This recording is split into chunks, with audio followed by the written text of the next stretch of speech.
Hi, everyone, and welcome to our broadcast on the updated version of President Donald Trump's immigration executive order, or better known as the travel ban. I'm Steve Dempsey with the Bay Area News Group, and joining me today is attorney Hassan Ahmad. Hassan is based in Virginia, and he's known to his peers as the go-to guy when it comes to immigration law. Hassan, thanks for joining us. Thanks for having me, Steve. Sure. Well, Trump has done his redo on this order, and I have to assume that you're pretty busy these days with your clients. First off, how are your clients reacting to this update? You know, it's sort of a kind of a numb feeling at this point. After the chaos after the first travel ban in January, it's just been a constant repetition of this disclaimer that, look, I can tell you what the law says, I can tell you what the order says, I can tell you what the latest court ruling is, but how this is going to play out is just impossible to predict. And anything that I tell you today might be different tomorrow. In fact, it may be different later on today. So I think that uncertainty, not knowing how this is going to play out with the botched rollout of the first ban, and now what remains to be seen about how things are going to play out with the second ban, that sort of instability and unpredictability is causing a lot of concern and a lot of what I would submit is needless heartache. I can see that. So we know Iraq is off the board now as a banned country. But what else, if anything, separates the new executive order from the old one? Well, it differs in several key respects. From a legal standpoint, what makes the new ban a lot more very different from the first one is that there's a built-in remedy to the people that are affected. So, you know, first of all, it defines relatively clearly, or in greater clarity, who all is going to be affected. It excludes green card holders, people who've already been admitted as permanent residents, which is eventually the action that the first ban took. But it also states that you have to meet 3 requirements to be outside in order to be subjected to the new ban. One, that you have to be outside of the United States on the effective date, which is March 16th. Second, that you did not have a valid visa on the effective date of the first ban, which is January 27th at 5 p.m. Eastern Standard Time. And third, that you still don't have a valid visa on the effective date of the new ban, which is March 16th. So at first, it kind of sounds like that there's 2 effective dates or 2 cutoff dates. But really what that means is that the government did not want to, or the government lawyers, DOJ lawyers, and again, this is my reading of it, I want to stress, believes that those people who may have had visas before that were revoked, improperly revoked under the first ban and later reinstated, those people would not fall under the new ban. So you had to not have a valid visa before the first order was signed in order to meet the second requirement of the ban. So if you meet all 3 of those, outside of the U.S. on March 16th, did not have a valid visa on January 27th, and still don't have a valid visa as of March 16th, and you're a national of one of the now 6 countries, then you're going to be subjected to the ban. And again, what makes it really different from before, so besides defining these people with greater clarity, it also has a waiver process, and that's something that's new. So, or relatively new.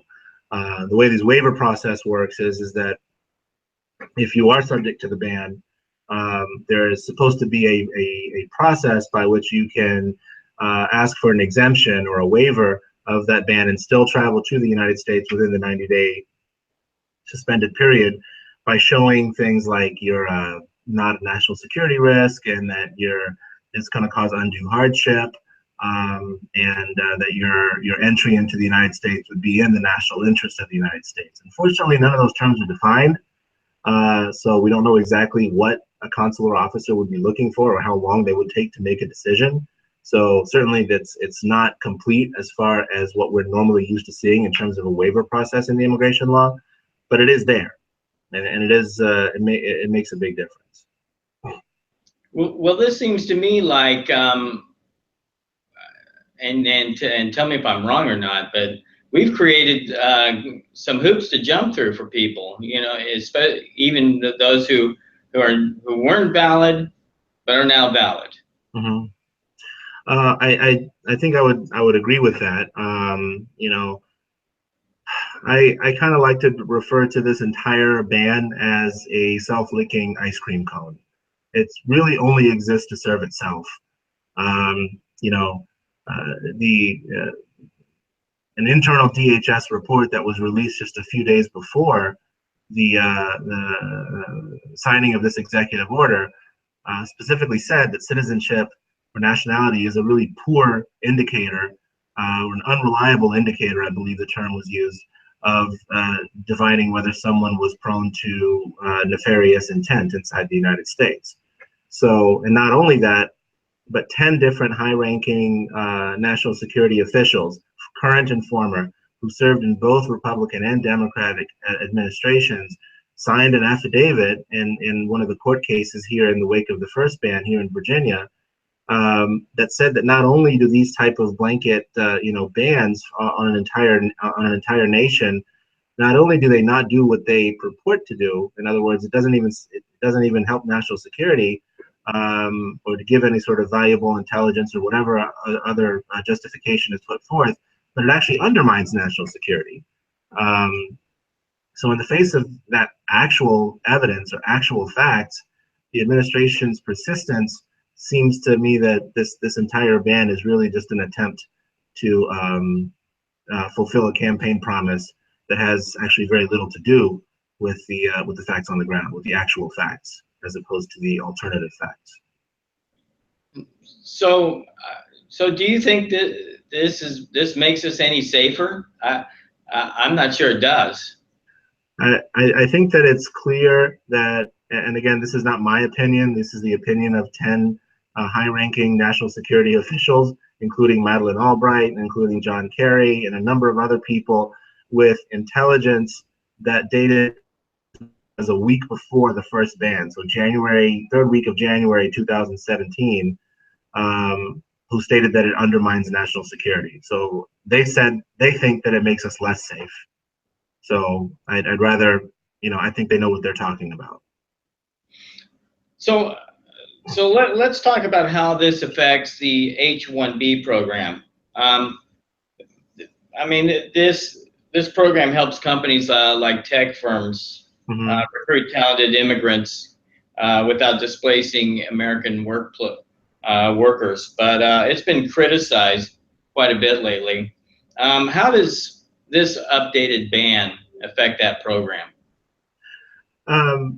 Well, if you're an employer, if you're a tech employer or any kind of employer, and you've been trying to find a talented graduate to fill the need, highly skilled job, the one thing you want to be sure of is that your employee is going to be able to show up to work. You're going to have a whole lot riding on, your ability to, for your end client, for your client to be able to say that, look, I'm going to be able to churn this work out. I'm going to be able to write this code. I'm going to be able to develop this database. I'm going to be able to, design this website or whatever. I'm going to be able to do the research on this pharmaceutical, whatever it is, whatever high skilled job you're talking about. You need to be able to say, a lot of times these companies will have pre-existing contracts with a number of end clients, and they're depending on this foreign labor to be able to deliver that product and deliver on those contracts. And when you have your workforce, an H-1B workforce, and again, this is after you've tried to find American workers, and you determine that this is the best way that you're going to be able to fulfill those needs, for you to be told that, well, the people that you came with, they are going to be under this 90-day travel ban, and and it could be extended beyond that, and it's all going to depend whether they're going to be able to come, is whether or not they're going to be able to file a waiver application. And that waiver application, yeah, you can write a letter to the consulate saying that we really need this guy here, And they may agree with you, but it might take them 2 months, 3 months, 6 months, 1 year, 2 years to be able to decide that waiver application. I mean, who knows? So how do you know as an employer that your employee is really going to be able to show up to do the work, and for you to deliver on that contract? And this is just not a way. I don't understand how a president who ran on a platform of I'm an outsider, I'm a businessman, I understand international business, I understand the needs of employers because I am one, how he would think that this is a good idea. I just don't understand. Um, uh, so are we talking maybe a prelude to maybe more constraints on this program coming in the future? Well, I think that a lot of your viewers may be aware that there was a leaked draft of another executive order which attacked the H-1B program. And when I don't use that word lightly, and I think that, doing things like requiring H-1B employers to pay a minimum of $100,000 would in fact gut the entire program and make it impossible to use. So it seems to me that the administration is doing things to make the existing, instead of repealing these laws or changing them in any way, they're just making that impossible to cope with. And doing something like requiring an H-1B employer to pay $100,000 in salary to their employees, under guise of, you want to make sure that H-1B wages, employee wages, are not being depressed in any way. We want to make sure that you're taking care, keeping guard against H-1B abuse and abuse, and this is a huge problem, and it's something that needs to be addressed.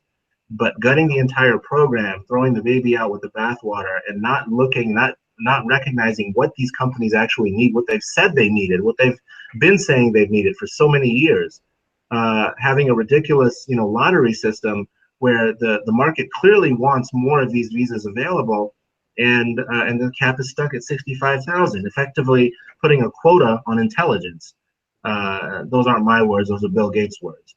So, the program can be criticized and it can be improved, but to dismantle it entirely or to gut it so severely that it just can't operate anymore seems to be more an attempt to create a narrative that the H-1B program doesn't work and takes jobs away from Americans, and nothing, I think, could be further from the truth. Okay. So moving on, what do you think about the 4-month ban on refugees? And again, I'm assuming that could be expanded as well, seeing what happens. Yeah, so one of the other differences is in the first ban, there was also a 120-day pause on refugee resettlement, but they singled out Syrians in particular for the ban on resettlement to be indefinite. So the indefinite part has been removed, and now Syria falls under the general cap of 120-day pause on refugee resettlement.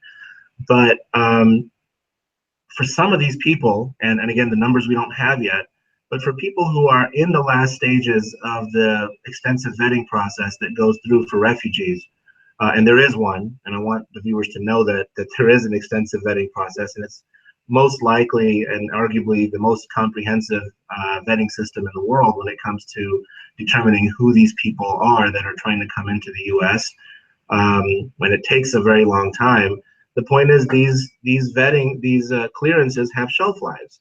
And so for someone who's at the very end of that process to be told that, well, you can't be resettled for another 120 days, you're already, you've probably been in a refugee camp for 2 years or 3 years. You're at your life's at the end of your wits here. You might have children. They're getting sick. They can't go to school. It's difficult. To be told at the end that, well, there's going to be another delay and it's going to be at least 120 days, but it might be longer than that. It all just depends on whether your country, the one that you're trying to flee from persecution, the country that you're fleeing from, is going to be able to create these new benchmarks that the government has put in to be able to adequately vet people coming from the country. It reflects a fundamental inability to distinguish the terrorizers from the terrorized. And any policy that's so misguided and so obtuse that it can't distinguish between perpetrators and victims I think is a misguided policy, and it's not going to serve us in the long run. And I think one of the ironies with this, and there's quite a few actually. Once again, Saudi Arabia and Pakistan, they're not on the list, and Yeah. and they're pretty dangerous countries. There's a lot of danger that happens there, and the narrative that's being used, I think, by the administration as a justification for this ban, if we accept that as true, then there wouldn't be a reason as to why countries like Saudi Arabia and Pakistan would not be on that ban. And it goes to show how misguided it is to ban an entire country. You know, any policy that that is rooted in bigotry is going to start by profiling. Any policy that's actually rooted in or intended to thwart terrorist acts or nefarious acts or undesirable people is going to start by looking at the actions of the person. And so you look at the person's criminal record, you can look and ask whatever questions and go through the entire vetting process, but you don't put a blanket label on, well, this person is from this country and therefore they must be this way. It's so generalized, overgeneralized, and so bigoted so as to lose any probative value as far as intelligence is concerned. So, so do you think this is still a Muslim ban? I do, and that's for several reasons. One, definitely, it's pretty obvious that the entire all the countries listed are Muslim majority countries. And if we're going to try to talk about the narrative that the administration is using, there are other countries that are have lost large tracts of their land to extremist groups. And if we take that as the sole factor, then there are other countries. I mean, there's many countries in Central America where the government does not control. It's the gangs, the criminal gangs that control. About making the United States safe, there shouldn't be that discrimination. But I think more to it. I mean, looking at the objective facts is one thing. You really don't have to go much further than the words of the administration itself. And the campaign trail, starting by Donald Trump's call to ban all Muslim immigration, that press release is still on his website to this date, from December of 2015. The fact that Giuliani, the former mayor of New York City, went on national TV asking and saying that Trump came to him and said, how do we do a Muslim ban legally and use territory or land as a proxy for religion? These are all things that were noted by federal judges, including, for example, Judge Brinkema here in the Eastern District of Virginia in the litigation that was filed by Virginia. They said, look, you can say what you want about that this is a territorial ban, this is has to do with national security, et cetera, but as a court, we're allowed to look at the campaign trail. We're allowed to look at what was said. We're allowed to look at the statements that were made in national media. We're not constrained by looking just at the four corners of the ban, the four corners of the executive order. And the court made much ado of the fact that Donald Trump's Muslim ban was still, a call for a Muslim ban was still on his website. And I think that in the new order smartly recognizes that they needed to distance themselves from the campaign trail and that Islamophobic rhetoric. But it's curious the way that they decided to do that was to merely state in the order that this was not an order motivated by religious animus. And I think perhaps one of the best ways you can find out or determine whether something is bigoted or not is when it says this is not bigoted. That's true. Well, I don't see this helping or solving or in most respects the real problems with immigration. What do you think? Well, I guess my thoughts on that are, there's been this narrative for a long time that we have to secure our border first before we can have meaningful immigration reform. Let's make sure that we have all the bad ones out and that no bad ones are coming in, and then we can deal with the people that are actually here and pass some sort of meaningful reform. And I think that's First of all, I'm not sure exactly what a secure border looks like. I mean, is it the point where you have net illegal immigration at a level of zero? Does it have to be negative? Does it mean that no one is coming in except through legal means? Does it mean that people are coming in, but only if they belong to a certain ideology or something? I mean, what does it look like? And Senator John McCain, several years ago, was asked the same question. It's like, what does a secure border look like? And he said, I don't know, but I'll know it when I see it. And having such illusory benchmarks is really misguided, because at some point you can always say, well, the border is not secure yet, so we can't have immigration reform. So it's going to become an elusive dream. I think the smarter approach is to say, look, we don't want just a secure border. We want a prosperous border.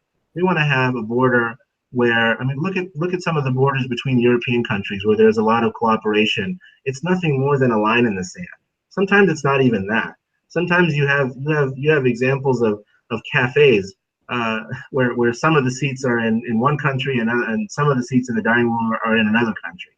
It's that demilitarized. It's that prosperous, and business is happening on both sides, and everything is happy. Shouldn't that be the ideal type of border that we're talking about? Why does a secure border have to be one with a high wall with a militarized one? We want to have a prosperous border, and I think we get there.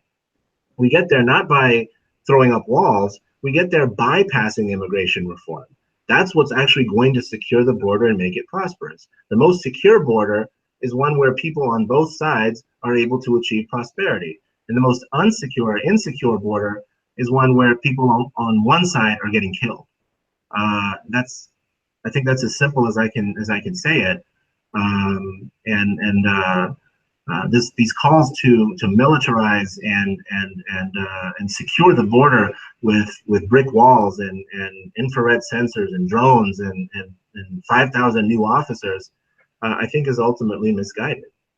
That's not our goal. Our goal is to not build a wall that's really high. Our goal should be to make a prosperous border where people can, in fact, achieve prosperity on both sides. Well said. Last question. Sure. Do you think this updated order can survive legal challenges, unlike the first time around?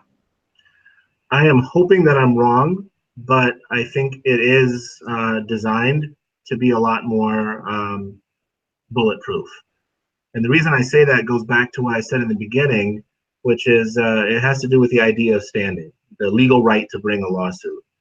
My concern is, and I know the state of Hawaii has already indicated that it's going to be filing an amended complaint and challenging the new ban. I certainly hope that other states will. I know our Commonwealth of Virginia here is looking into it, and so I expect a large number of lawsuits. But one of the things that makes it a lot more difficult is that the order itself has a remedy built into it, which is the waiver process. Now, maybe the waiver process will work well. It's too early to tell. It's not designed. It's not detailed in any meaningful way. We don't know exactly what is meant by showing that your entry into the U.S. would be in the national interest, or what undue hardship means in this particular context. We can guess based on other areas of the immigration law, but there's no way we know whether or not that's what the administration meant when it wrote these things. It did say that there's certain examples of cases that would be appropriate for a waiver, but even if you're able to file it, there's no telling how long it's going to take either. This is all a brand new process. It hasn't hit the ground. We don't know how it's going to play out.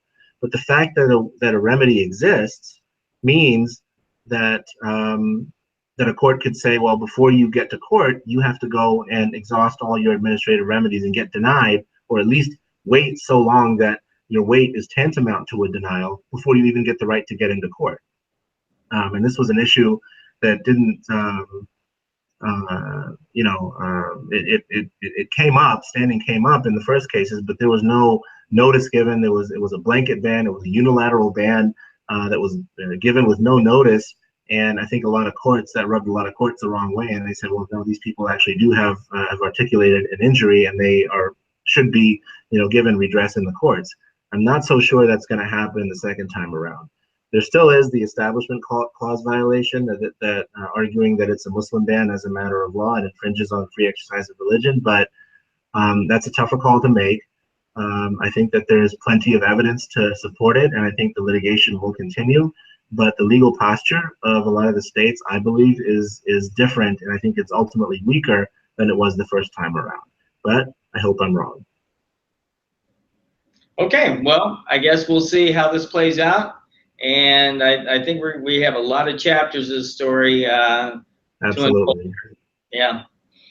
All right. Hassan Ahmad, immigration attorney from Virginia. Thank you for joining us. Thank you, Steve, for having me. I appreciate it. Thank you. We appreciate it too. Thanks a lot. I'm All Steve right. Dempsey. Bye.